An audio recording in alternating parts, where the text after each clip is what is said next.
Gebrakan dalam menyambut puasa Ramadan dilakukan Yayasan Yuni Abdinur Sulaiman atau YNS Center dengan menggelar program hataman Quran setiap hari selama bulan puasa tahun ini.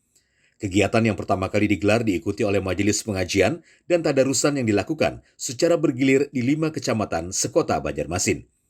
Di hari pertama, majelis tadarusan didatangkan dari Masjid At-Taubah, Kampung Melayu Darat, Banjarmasin. Peserta tadarusan dibatasi hanya untuk 15 pembaca Quran dalam sehari. Dengan penuh khidmat, seluruh peserta membaca Quran, mukaddam satu persatu hingga tamat sebanyak 30 juz yang dilaksanakan di gedung YNS Center di Jalan HKSN Banjarmasin. Kita prioritaskan dulu untuk di Kota Madya Banjarmasin. Kota Madya Banjarmasin ini kan ada 5 kecamatan. Oke. Yang jelas kita tiap hari kita ganti tiap kecamatannya. Untuk minggu berikutnya mungkin kecamatan yang sama itu mungkin beda 2 orang. Kegiatan yang menghimpun generasi muda untuk giat membaca Al-Quran ini juga diikuti salah satu peserta tunanetra.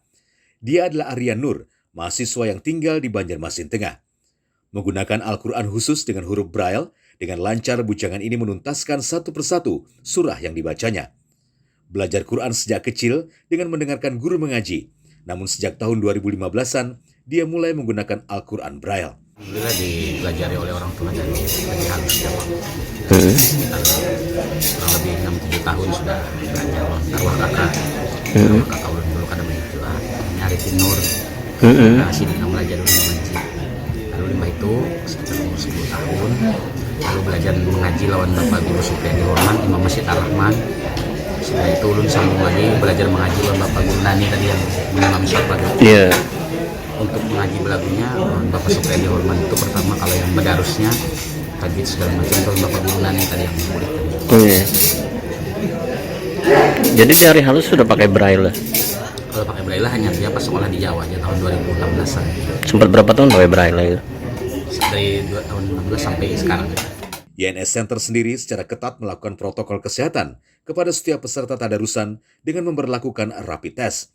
Selain melakukan hataman Quran setiap hari, mereka juga menggelar kegiatan buka bersama dan sahur bersama. Secara terbatas untuk 50 orang karena masih kondisi pandemi. Dari Banjarmasin, Pili, Kalsa, Satunet.